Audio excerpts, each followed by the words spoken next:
Good morning, New Canaan High School. I'm Jenna Hickey, coming at you live from the NCTV studios. Today is Friday, November 1st, and due to mentoring meetings, a special scheduled day G. And I'm Courtney Leopold. We have a bunch of announcements that you don't want to miss. So before we get started, please rise for the Pledge of Allegiance. I pledge allegiance to the flag of the United States of America and to the republic for which it stands, one nation, under God, indivisible, with liberty and justice for all. At this time, everyone should be already in their advisory rooms for today's mentoring meetings. This meeting will focus on reviewing the goals that you submitted to Naviance last week. For the past 2 years, the Wilburn Fellowship has offered students to explore cultural and social differences in our world, and this year's fellowship is no different. We go to Kwaku Jesse to find out how you can participate. What up, NCHS? I'm Kwaku Jesse. As you head to the library, you probably walk by this display case and wonder who's this photo of. It's to honor the late Gary Wilburn and the Wilburn Fellowship. The fellowship mission is to promote the understanding and embracing of cultural differences. So what does that mean? I spoke with past winners, seniors Geeta Abaraman and Alex Hyper to find out what they did. Well, one of the missions of the Wilburn Fellowship is to foster an understanding of humanity's differences. So our film literally brought people together because it comprised international video diaries that were linked together. And why would you recommend this club to other people? I would recommend that people do the fellowship because its paradigms are so large, so it allows you to explore hidden interests or passions that you never knew you had. For instance, Jesse, Geeta, and myself were all really interested in documentary film, but before this fellowship, we'd never made one before. So the fellowship allowed us to explore something that we didn't even know we liked to do. If you want to get your name on this plaque and have a chance to win $3,000, yes, you heard it right, $3,000, you better hurry up. Although the award is given in the spring, applications are due by next Friday, November 8th. If you want more information on the fellowship, go to thewilburnfellowship.org. It's also where you submit your application. This is a great opportunity, so make sure you take advantage. This has been Kwaku Jesse reporting for NCTV. Thanks, Kwaku. While we're on the topic of opportunity, today is the first day of the second quarter, so be sure to take advantage and start your quarter off on the right foot. If you haven't noticed, Power School was closed yesterday afternoon, and it will be open again not till next Wednesday.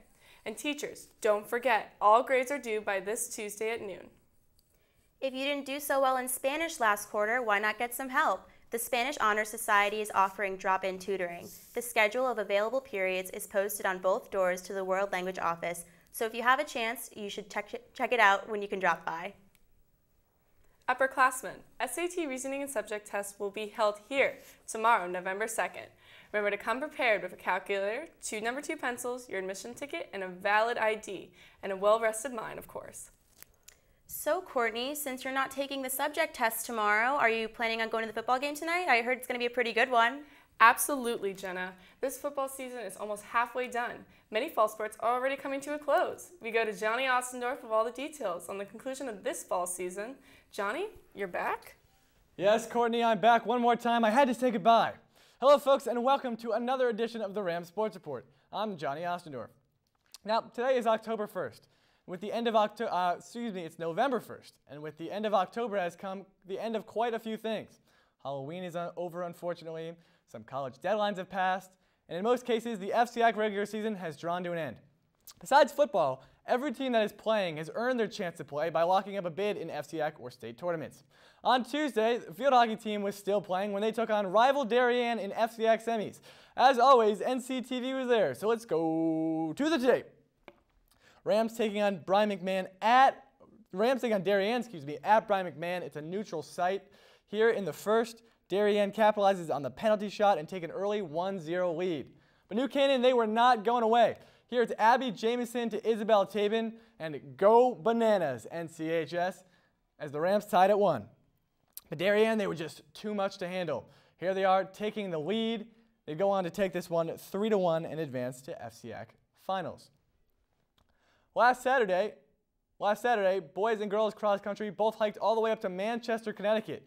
Don't even ask me where that is, to participate in states. Girls finished 11th as a team, with junior Emma Rosenstein placing highest for New Canaan at 41st. Meanwhile, boys cross country won up the girls, taking 10th place. Junior Spencer Lyman led the way, coming in 15th overall. This week, girls soccer was gearing up for their opening round game, which is next Monday. Good luck to you, ladies. Girls swimming and diving just missed the podium, coming in 4th at FCX, where they took first in the 400 freestyle relay. The ladies will be heading to States next week. As for my beloved volleyball team, you did it. You did it. The girls finished the season with a 3-1 win over Harding. Congratulations, ladies. I am proud of you. You'll always be my favorites. And last, the only team still playing in the regular season, the aforementioned football team. This week, the Rams are gearing up for the game of the season. The Rams are number 2 in the state, and they will be taking on number 3 St. Joseph's. The game is at Dunning tonight at 7. To quote Buzzy's Bomb Squad, you better be there, and you better be in black. With such a big game looming this week, it would have been easy for NC to overlook their game last week. However, the Rams buckled down and got a tough road victory over perennial winner and defending FCX champion Staples, taking it 43-7, on their way to a spotless 7-0 record. Now, as I alluded to before, this is my last Rams sports report. It's time that I step back and let the new anchors take the reins. I just wanted to thank you, NCHS, for making the sports report my home for the last year, and I can honestly say I will miss it dearly. I will be spending my time at NCTV pursuing my first passion, magic. So make sure to tune into the announcements next week when my new magic show is debuting. I'm very excited. Well, that about does it for the Rams Sports Report this week. Until we meet again. Thank you, Johnny. You have been fantastic over the past year, and best of luck on your magic career. While some NCHS students excel on the field, others are musically gifted. Last week, we told you how senior Julian Huff was selected as a member of the 2013 National Association for Music Education. Recently, Julian traveled to Nashville, Tennessee, where he joined a band of more than 670 of the most musically talented and skilled high schoolers in the country to perform at a gala. We caught up with Julian's band teacher, Mr. Cranston, to talk a little bit about Julian's success. Julian's been working very hard for 4 years to earn an achievement such as this. Coming into freshman year, Julian started the audition process for our region and all-state festivals.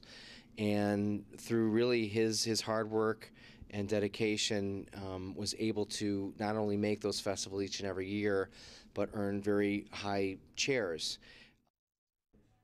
At the end of the broadcast, we will be hearing more from Julian and even one of his pieces. Seniors, today is the day you've all been dreading. Early action deadlines for college applications. Make sure to check your emails, Common App, and college websites to see if any of your colleges have extended their deadline. Many schools have pushed their deadline back, so be sure to stay on top of it. Stress from all these deadlines? Well, some students will be unwinding by attending this afternoon's 4 p.m. screening of the Enders game in Wilton. This is not an official school-sponsored outing, just an informal get-together over the film adaptation of an immensely popular book. If you are interested, feel free to pick up a ticket for the show and join the group later today. Backed by popular demand, November 10th, the Pura Vida Club will be amping up for their annual football tournament. Students will be able to sign their team up starting next week in the lounge. All proceeds will be used to help feed starving children, so get your team ready for a good time participating in an even better cause. Jenna, I'm always so confused on this daylight savings stuff. Am I going to get an extra hour of sleep, or am I losing an extra hour of sleep? Well, yes, Courtney, as we turn the clocks back tomorrow night, everyone can expect to get an extra hour of some much-needed rest, but you might not want to stay in bed as the weather this weekend is going to be fairly nice. Today, there will be some morning showers with a high of 70 degrees. Saturday will be mostly cloudy with a high of 64 degrees, and Sunday will be also partly cloudy with a high of 50 degrees. Before we end this morning announcements show, we want you to remind you that if you want your announcement to air, please email us at nctv78@gmail.com or tweet at us, nctv78. I'm Courtney Leopold. Seniors, please leave now for the special meeting in the lounge.